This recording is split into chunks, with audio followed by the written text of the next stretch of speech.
pagi, salam sejahtera buat kita semua. Pagi ini kita akan membahas mengenai medan magnet.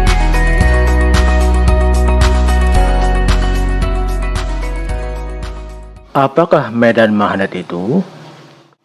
Medan magnet adalah ruang di sekitar magnet yang dipengaruhi oleh gaya magnet. Perhatikan serbuk besi yang berada di sekitar magnet akan membentuk sebuah pola. Pola tersebut menunjukkan adanya medan magnet. Medan magnet digambarkan dengan garis-garis gaya magnet yang disebut dengan flux magnetik. Bagaimana sifat garis-garis gaya magnetik? Untuk memahami hal tersebut, perhatikan gambar berikut. Garis gaya magnet tidak pernah saling berpotongan. Garis gaya magnet selalu keluar dari kutub utara dan masuk ke kutub selatan magnet. Kerapatan garis gaya magnet menunjukkan kekuatan medan magnet. Semakin rapat garis gaya magnet, medan magnet akan semakin kuat, dan sebaliknya, semakin renggang garis gaya magnet, medan magnet akan semakin lemah. Sekarang mari kita bahas mengenai kemagnetan bumi. Mengapa jarum kompas selalu menunjukkan arah utara selatan? Perhatikan gambar. Kutub utara kompas tarik-menarik dengan kutub selatan magnet bumi yang berada di kutub utara geografi bumi. Sehingga posisi kutub utara kompas berada di kutub utara geografi bumi. Dan sebaliknya, kutub selatan kompas tarik-menarik dengan kutub utara magnet bumi yang berada di kutub selatan geografi bumi. Sehingga posisi kutub selatan kompas berada di kutub selatan geografi bumi seperti terlihat pada gambar. Apakah yang dimaksud dengan sudut deklinasi dan sudut inklinasi? Sudut deklinasi adalah sudut yang dibentuk antara arah utara selatan geografi dengan arah utara selatan kompas, seperti terlihat pada gambar di bawah. Sedangkan sudut inklinasi adalah sudut yang dibentuk kompas dengan garis horizontal permukaan bumi, seperti terlihat pada gambar. Selanjutnya mari kita bahas medan magnet di sekitar arus listrik. Ilmuwan yang pertama kali menyelidiki tentang medan magnet di sekitar arus listrik adalah Hans Christian Ørsted. Percobaan yang dilakukannya sebagai berikut. Yang pertama, kawat penghantar tidak dialiri arus listrik, kemudian didekatkan dengan jarum kompas. Ternyata jarum kompas tidak menyimpang. Kemudian percobaan yang kedua, pada kawat pengantar dialiri arus listrik ke atas, dan ternyata kompas menyimpang, di mana kutub utara jarum kompas menyimpang ke kanan.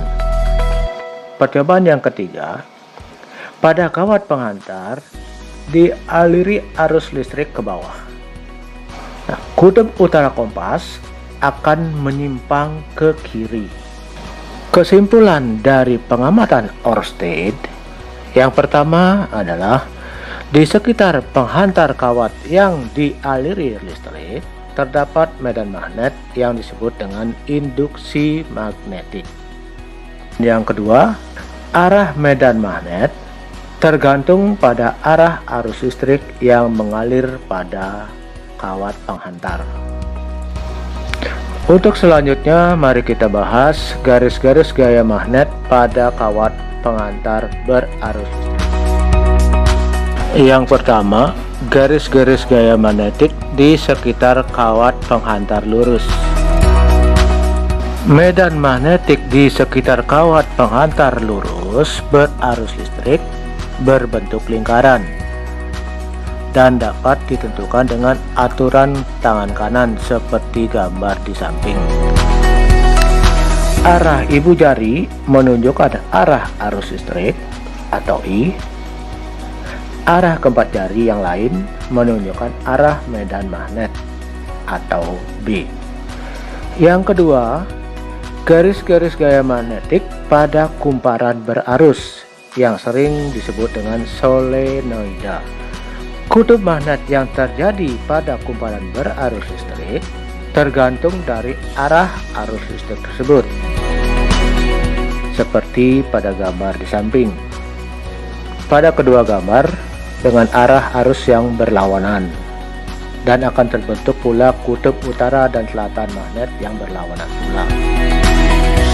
Untuk menentukan kutub magnet pada kumparan dapat digunakan kaidah tangan kanan seperti pada gambar di samping.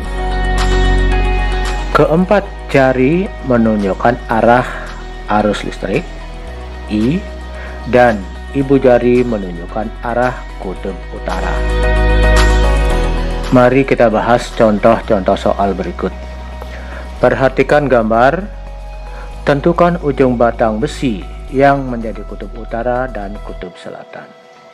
Batang besi paku dililiti dengan kawat berarus listrik.